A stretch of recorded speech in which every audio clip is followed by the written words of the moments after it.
Why would God create the hominids? Well, as part of that question, of course, I think is embedded the idea that these hominids look an awful lot like us.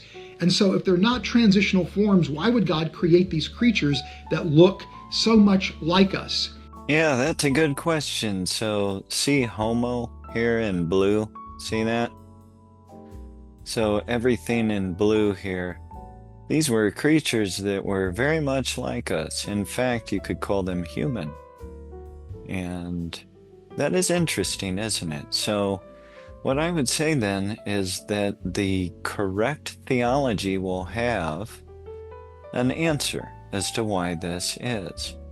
Most people deny this. Like, look up here, we have millions of years. So, right off the bat, I mean, so like a million years ago, well, we already have people denying that there was a Homo erectus roaming Earth a million years ago, you know. But there was. So, the right view will explain this. That's what I think. It's very clear to me that these creatures are like us in some ways, but they also are distinct from us as well. Humans and Neanderthals, for example, show a whole host of anatomical differences. Humans and Neanderthals show developmental differences that are rather significant, and we even show genetic distinctions between humans and even creatures like Neanderthals. So yes, they are like us, but they also are unlike us as well. And I would argue that the similarities that are displayed between humans and the great apes, between humans and the hominids, reflect common design, not evidence for common descent.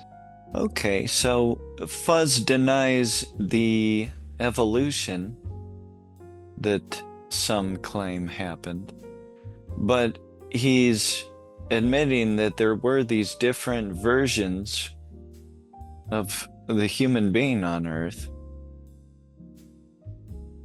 And today it's just the Homo sapiens, but there was a time when there were these other creatures on Earth. Isn't that crazy? There was a time when these different human creatures that look very much like us were on Earth. Today there's just the Homo sapien, but there's times when these were contemporaneous. So it's very fascinating. And so what you need to see is there's a progression going on here. Well, I shouldn't point to the gorillas up there. There's a progression of their own going on up there, though. The whole creation is going through some sort of process. And I'm not a process theologian, don't get the wrong idea. I didn't mean to say that. But the whole creation is going through some sort of process. And that is just something that I think the true theology will understand and explain. And I would actually turn to Genesis 2 to begin to justify that perspective. Genesis 2:7 tells us that Adam was made from the dust of the earth and that God breathed the breath of life into Adam. If we go to Genesis 2:19, it tells us that God created the birds of the air and the beasts of the field from the dust of the earth. But interestingly enough, they do not receive the divine breath. I would argue that they do not receive the image of God. So Fuzz is referring to this here. And he thinks there's a principle here, like this is just how God creates. And, you know, if that's how he feels about it, that's fine. Right up here in verse 9, you see like a supernatural sprouting forth of foliage, greenage, vegetation. And it is describing like a sudden beautification, you know. And of course, right up here, Adam was formed from the dust of the ground. But these things, Adam and the garden itself and the animals here being formed out of the ground, this is actually God creating a temple made without hands. Think about that. And of course, the main thing to keep in mind is that the garden was something like the tabernacle. The tabernacle was patterned after the Garden of Eden. And so everything about this place when God made it was supernatural. So that's what I would say. I would say, can we use this to explain the origin of all creatures? Well, I suppose you could, but it's not necessarily the case. You see what I mean? So he thinks monkey men are creatures like this that didn't have the breath of life? What did he say? Well, he said they're not the image of God. I guess what he said was up here, it explicitly states that God formed the man from the dust of the ground and breathed into his nostrils the breath of life. Well, what this is just life. Creatures have the breath of life. Just because down here it doesn't mention that detail, it doesn't mean these creatures don't have the breath of life. They do have the breath of life, okay? In fact, there's a verse in the flood narrative that refers to the creatures as having the breath of life. Here in Genesis 7:22, of all that was on the dry ground, all in whose nostrils was the breath of the Spirit of life died.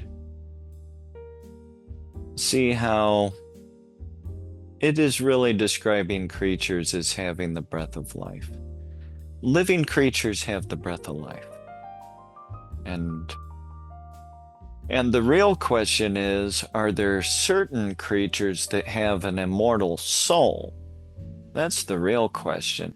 Where does the Bible say that the human being has an immortal soul, whereas creatures do not? Is that taught in the Bible? But yet it also is telling us that physically, that biologically, we're made out of the same stuff as the animals. We're made out of the same raw materials.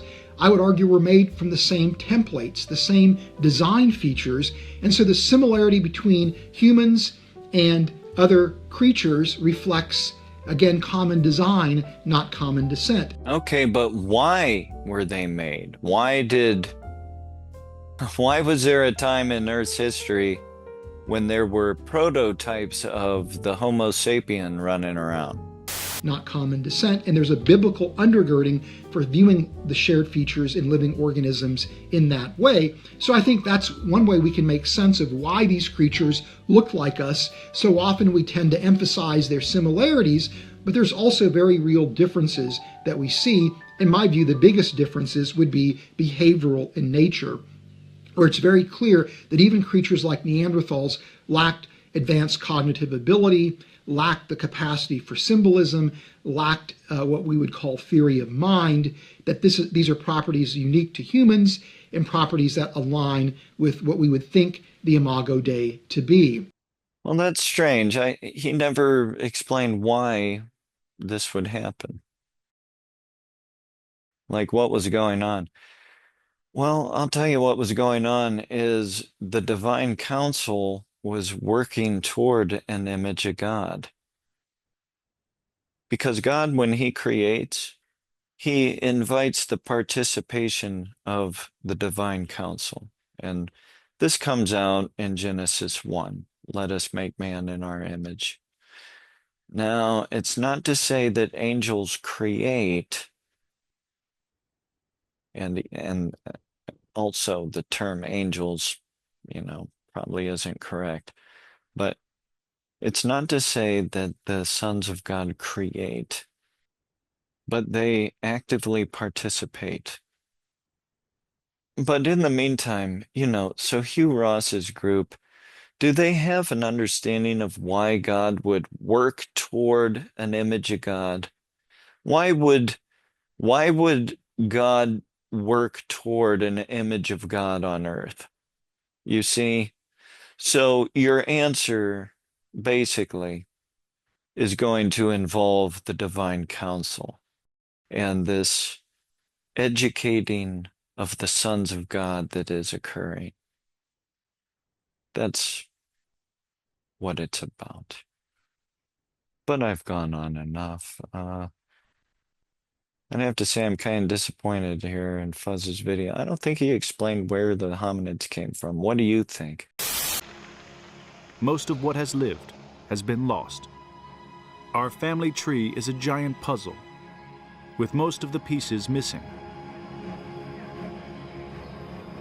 But 1.8 million years ago, a piece falls into place, and we find a new species on the scene, Homo erectus.